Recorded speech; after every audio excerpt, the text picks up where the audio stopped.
Sejarah penemuan kopi ini memang unik pemirsa. Mengapa unik? Karena yang menemukan kopi itu pada mulanya adalah kambing. Jadi unik sekali ini memang sejarah kopi ini. Nah, kopi ini menurut sejarawan diperkirakan muncul atau telah ada dari tahun 800 sebelum Masehi. Jadi sudah lama sekali begitu. Sejarah mengenai kopi ini sudah Bung PI tuliskan ya dalam artikel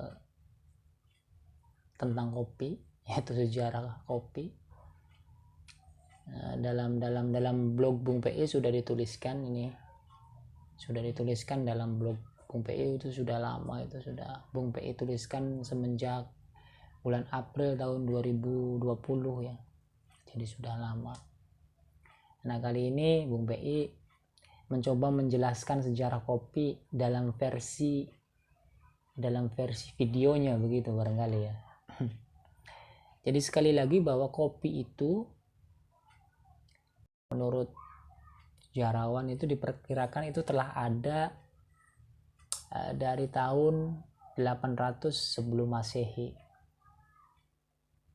Jadi 800 tahun sebelum kelahiran Nabi Isa itu sudah ada kopi itu, begitu maksudnya.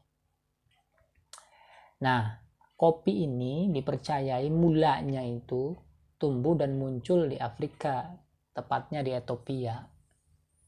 Nah, menurut legenda Ethiopia bahwa kopi itu muncul atau mulanya ditemukan oleh kambing. Kok bisa kambing menemukan kopi? Jadi begini ceritanya. Jadi ada di Ethiopia itu dahulu ada seorang pengembala kambing. Kambingnya banyak begitu ya. Dia mengembalakan kambing kan di sekitar Ethiopia itu. Di sekitar hutan di situ daerah Ethiopia. Kemudian kambingnya itu masuk hutan. Nah, ketika kambingnya masuk hutan itu, si kambing itu makan buah-buahan begitu. Buah-buahan yang menurut pengembalanya pun aneh, itu buah apa gitu. Tapi ya mulanya cuek saja itu si pengembala itu cuek saja. Nah, setelah si pengembala itu pulang dan kemudian memasukkan kambing-kambingnya ke kandang, ternyata ini si kambing ini nggak tidur-tidur.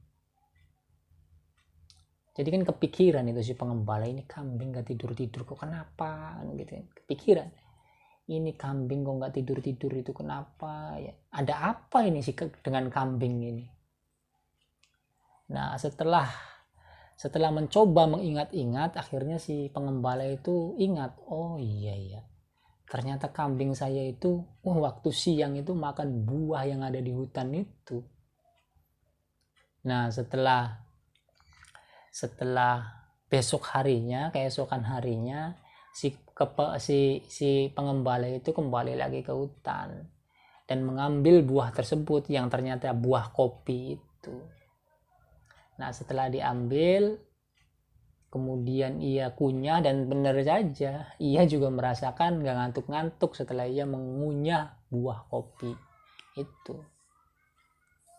Jadi mulai saat itu orang Ethiopia itu mengetahui bahwa kopi itu berfungsi untuk sebagai tahan kantuk. Akhirnya setelah itu terkenallah kopi menjadi buah yang tahan kantuk. Jadi buah yang kalau misalnya nggak mau ngantuk ya makan buah kopi dulunya begitu. Jadi setelah itu buah kopi itu menjadi terkemuka setelah peristiwa penemuan ditemukan oleh kambing itu. Nah, meskipun di Ethiopia itu kopi telah dikenal sejak lama, yaitu pada tahun 800 sebelum Masehi, tapi dahulu itu orang Ethiopia itu tidak meminumnya ya pemirsa. Jadi orang Ethiopia itu tidak membuat air dari kopi, tidak. Jadi dikunyah saja gitu, dibakar kemudian dikunyah. Fungsinya apa? Fungsinya itu adalah untuk suplemen. Jadi kalau misalnya bagi pekerja keras dan pekerja kasar begitu, ya kalau misalnya mau kuat, mau tahan kantuk, dia biasanya makan biji kopi disertai makan gaji atau makan lemak begitu, sehingga dia itu menjadi kuat. Jadi dulu itu kopi ya di Ethiopia ya hanya menjadi suplemen gitu, bukan minuman ya. Lalu kapan kopi itu menjadi minuman? Nah, kisah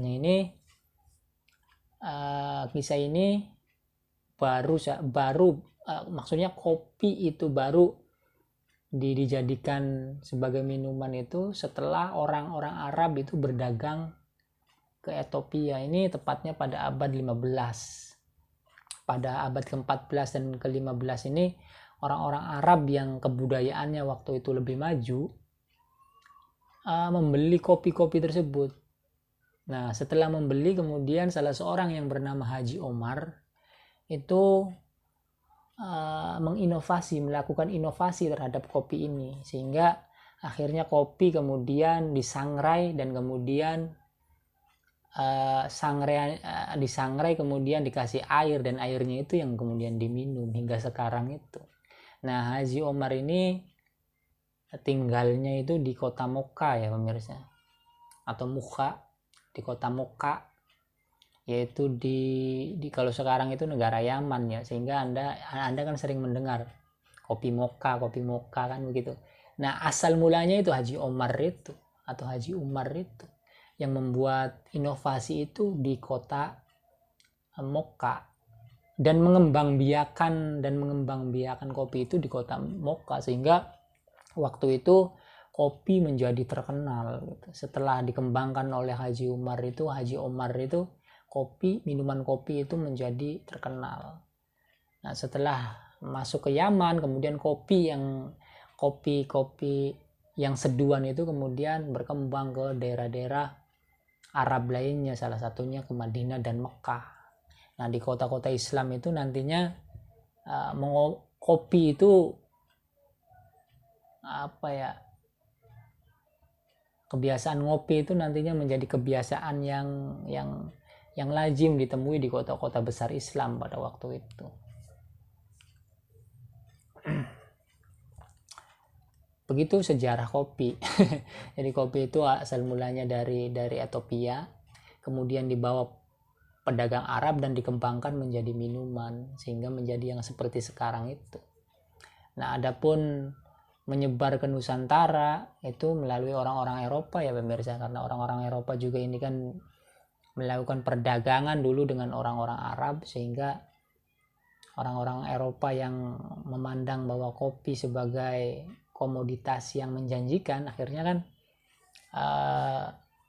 membawa kopi itu ke negara mereka dan kemudian menanamnya juga di negeri-negeri jajahan orang-orang Eropa, salah satunya ke Indonesia.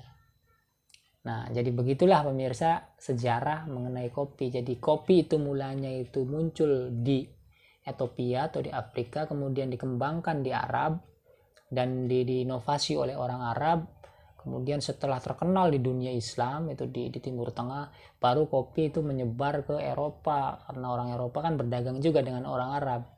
Nah, setelah menyebar ke Eropa, barulah orang Eropa ini nanti menanam kopi ini ke daerah jajahannya. Saya diantaranya ya ke Indonesia kan.